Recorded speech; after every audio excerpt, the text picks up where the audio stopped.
Oh my goodness, starting off a new year can be somewhat of a challenge. I know I started off the year sick, so it's taken me, these 10, 12 days into January to feel like I have a handle on my plans for the new year. That's what I want to share with you today. The status of some of my older projects that I definitely want to finish, because 2025, my mantra is finish more than you start. I have a horrible habit of getting really gung-ho about a new project. I've got all these design ideas, and I get maybe half, 2/3 of the way into a project, and then that new idea sparks and I'm off in a different direction. And I really don't want to leave my family with a pile of unfinished quilts. Quilts are much more useful. Fabric is much more useful when it is finished and put into a quilt. And done is definitely better than perfect. So one of the things I am using to keep me on track is the Maker's Yearbook. I don't know about you, but the fresh pages of a new notebook or calendar at the beginning of the year just sends a thrill in my heart. I love flipping through those pages, making plans, documenting my year. So I have found this Maker's Yearbook very, very helpful. Now, it is geared a little bit towards those of us that have a side business or are self-employed. And I think anyone could really benefit from these monthly reflections. But they do have places that talk about customers and profits. So if that's not something you're interested in, then you can definitely skip that. But it is very useful because it has just 3 items on your to-do list. And it's taken me a couple weeks to get into the groove. I tend to, have pie in the sky ideas of what I can accomplish. So I'm kind of hacking myself and putting down some of those easy items on my to-do list. But I do try to keep a couple of those stretch goals in mind, things that will really move me ahead towards my goals, especially with my quilt business. There's also plenty of room to add in other habits that you may want to track, and those other areas that you may need to write notes. I brainstorm for upcoming events, and this is also helping me stay on track with my temperature quilt, because I go to Weather Underground every day and I write the previous day's temperature, because I shared with you in a previous video my plans for a temperature quilt. So I need to know those daily highs and lows, and that's what I record on my planner.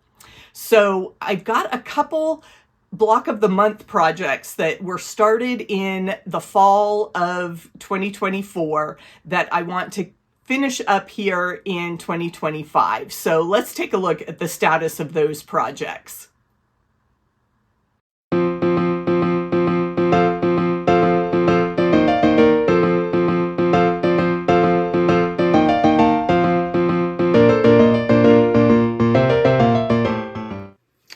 And here are the latest blocks from the Floral States of America.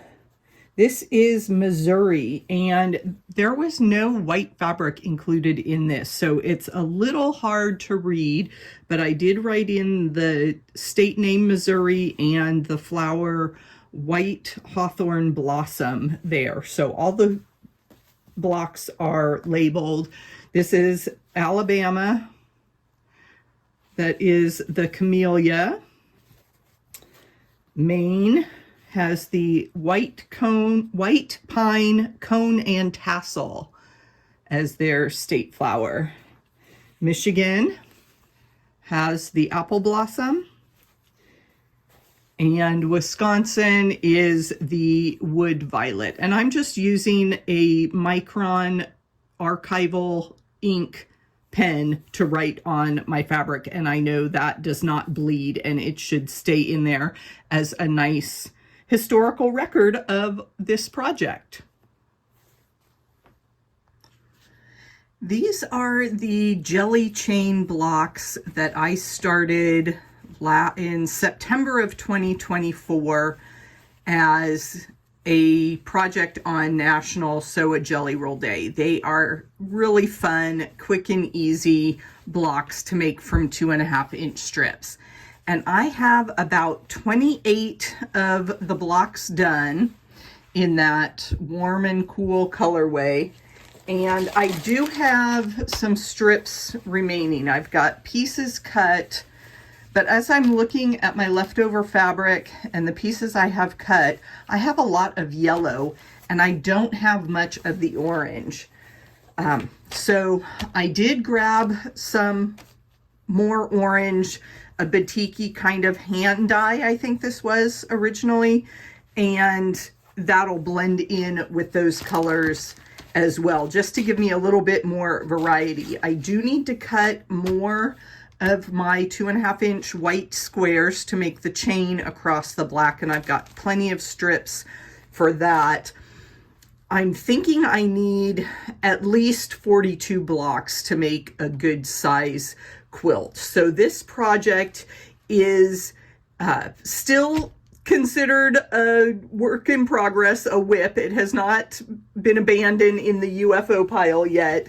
So I will take some time, get the prep done, and we can work on some more of these blocks during my Wednesday live sessions.